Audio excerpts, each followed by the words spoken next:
Good morning everyone.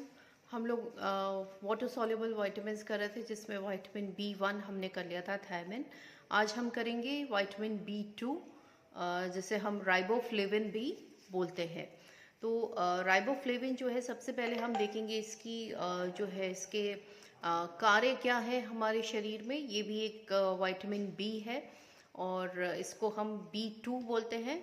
और इसकी कमी से जो है अराइबोफ्लेविनोसिस नामक रोग जो है हो जाता है। बेसिकली ये ग्रुप ऑफ सिम्टम्स हैं जो इस विटामिन की कमी से हो जाते हैं।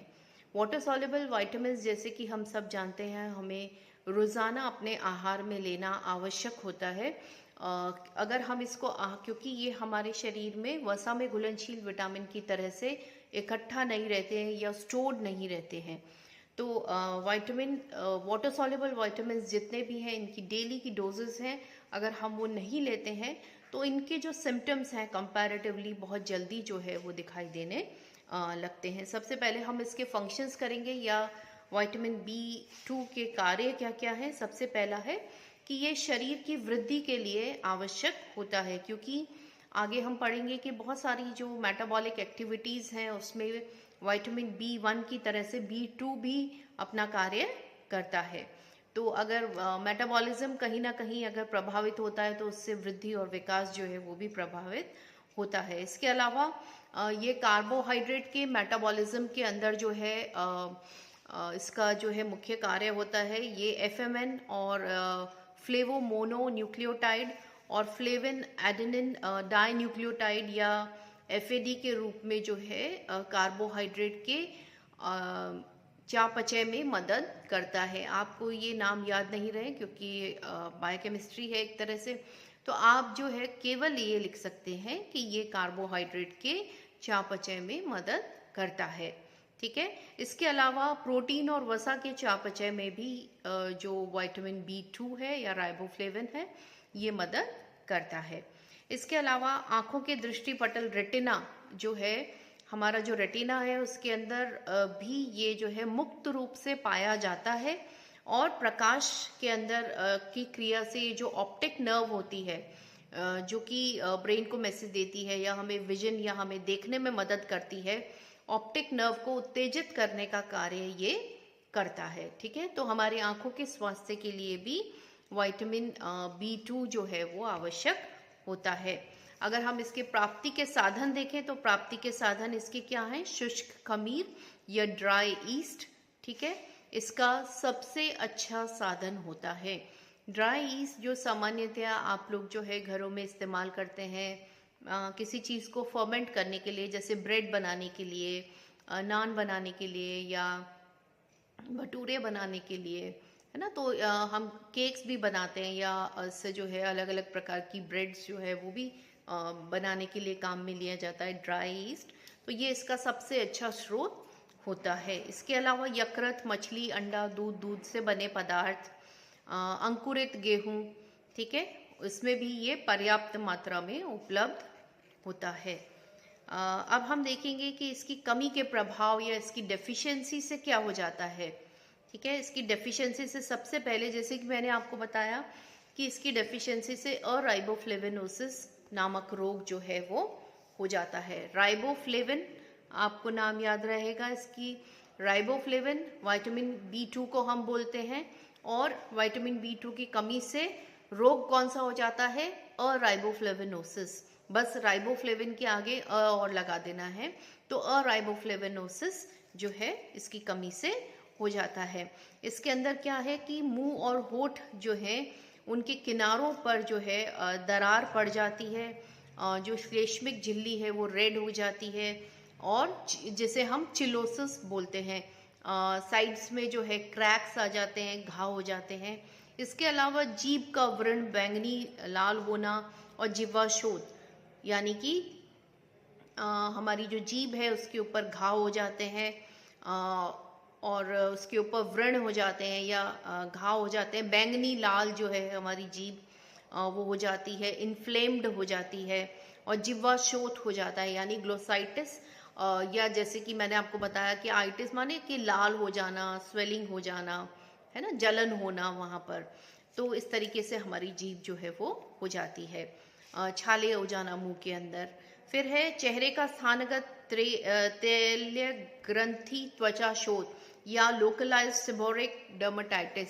लोकलाइज सेबोरिक डर्मेटाइटिस क्या है कि जो हमारे चेहरे की जो तैलीय ग्रंथियां जो हैं उसमें भी जो है वो ओवर एक्टिव हो जाती हैं या शोथ हो जाता है, और वहाँ पर जो है जिसे हम कहते हैं पिंपल्स या फुंसियाँ, इस तरीके से प्रॉब्लम हो जाती है।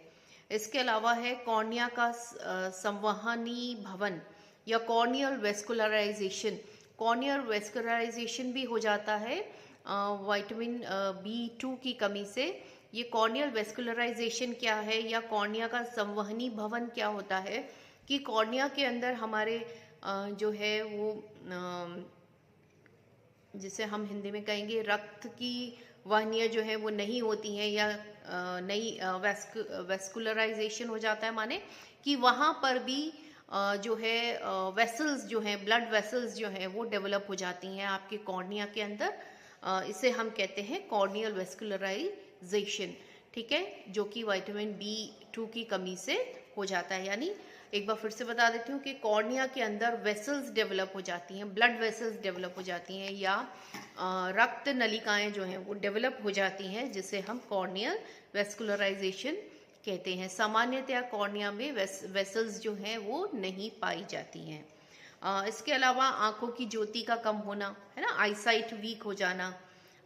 फिर है पानी गिरना, आंखों से पानी गिरना, जलन होना, खुजली होना, इचिंग होना, तेज प्रकाश में देखने में मुश्किल होना, जो है ये प्रॉब्लम जो है विटामिन B2 की कमी से या राइबोफ्लेविन की कमी से हो जाता है।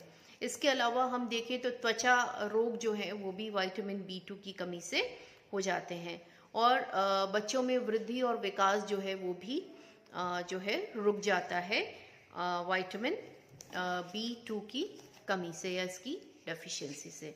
तो ये तो है आपका विटामिन B2 के फंक्शंस क्या हैं और विटामिन B2 की कमी से होने वाले रोग क्या हैं। देखिए हमने 2 वसा में घुलनशील विटामिन किए थे, विटामिन A और D, ठीक है। तो उसके अंदर हमने जो है उनकी कमी से होने वाले रोग तो किए ही थे, लेकिन उसके साथ में उसकी अधिकता या टॉक्सिसिटी से होने वाले रोग भी हमने किए थे।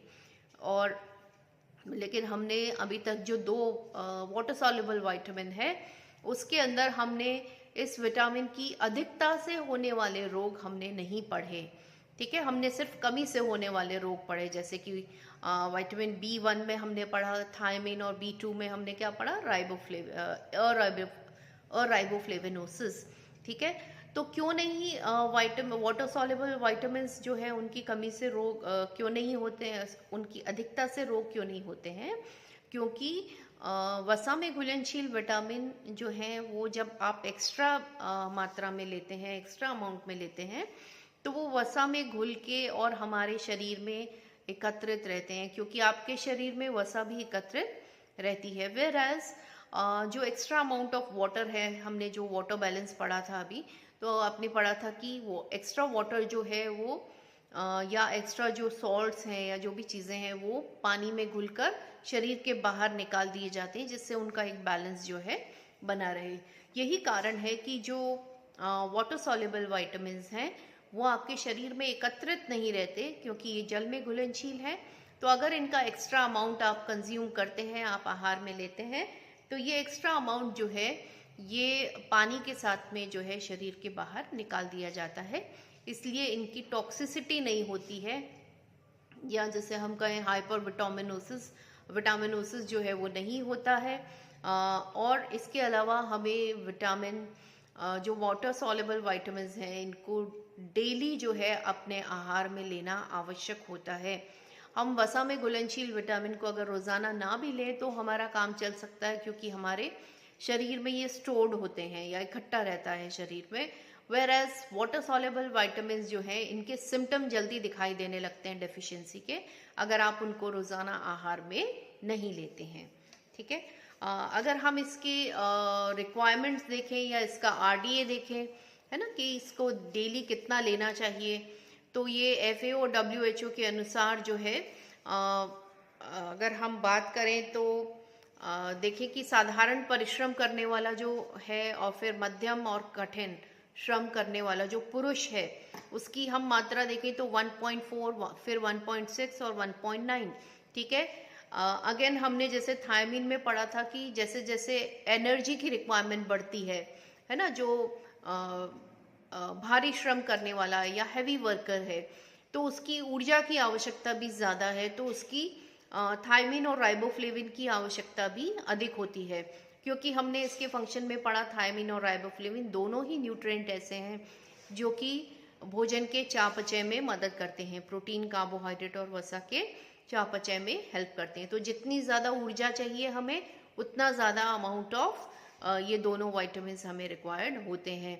तो साधारण परिश्रम करने वाले का है 1.4, फिर मध्यम का 1.6 और भारी श्रम करने वाले का 1.9 मिलीग्राम्स पर डे जो है राइबोफ्लेविन की आवश्यकता होती है।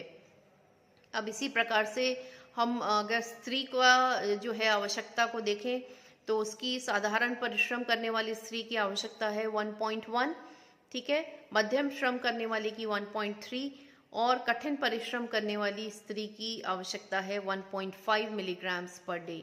वेयर एज गर्भावस्था में अगर हम देखें तो 0.2 प्लस कर देते हैं हम इसकी जो भी बेसिक आवश्यकता है उसके अंदर। इसके अलावा धात्री अवस्था में भी अगर हम देखें, क्योंकि धात्री अवस्था में को हमने जो है दो भागों में डिवाइड किया है या दो चरणों में हम इसको डिवाइड कर देते हैं, 0 to 6 मंथ्स और 6 to 12 मंथ्स। तो जो 0 to 6 मंथ्स है उसके अंदर 0.3 प्लस कर देते हैं बेसिक रिक्वायरमेंट के अंदर, और जो 6 से 12 माह का जो बच्चा है जो फेज है लैक्टेशन का उसके अंदर हम 0.2 मिलीग्राम्स जो है वो ऐड कर देते हैं राइबोफ्लेविन की। ठीक है। तो जैसे जैसे ऊर्जा की आवश्यकता बढ़ती है वैसे वैसे हमारी थायमीन और राइबोफ्लेविन की आवश्यकता भी बढ़ती है। ठीक है। नेक्स्ट विटामिन हम जो करेंगे वो है आपका विटामिन सी।